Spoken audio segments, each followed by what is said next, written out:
So how do we decide on laws in this country then? Well, it starts with a written proposal for a new law.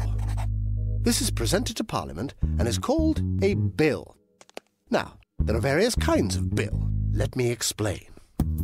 There are two different types of bill: private bills and public bills. Public bills are the ones that affect most of us, i.e. the public.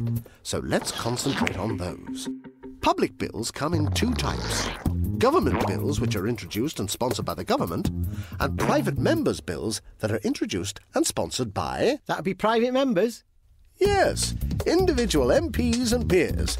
These private members' bills don't always make it into laws. Often there isn't enough support from other MPs to get very far in the process. They also take second place to the government bills in Parliament's busy schedule, and sometimes get squeezed out.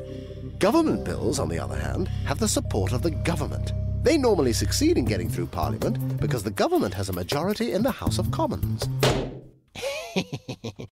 You mean it has the most MPs on its side? Exactly.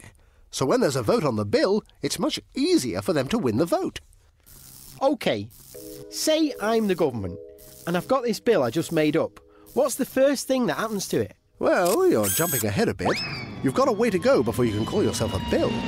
Usually the government will go through a consultation stage, where they get the opinions of lots of different people on what the law should say. No one's ever asked me anything. Who did they ask? All kinds of people. Experts in the subject, as well as ordinary people.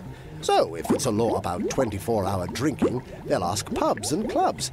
But they'll also ask the police and the ambulance services, see if they think it's a good idea. Some ideas will even be studied by a select committee of MPs, what they call pre-legislative scrutiny.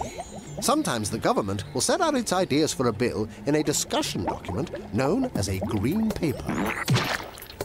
Comments they get back from this might mean they change their proposals. Then they might set out their firm proposals in another, more developed document, known as a white paper.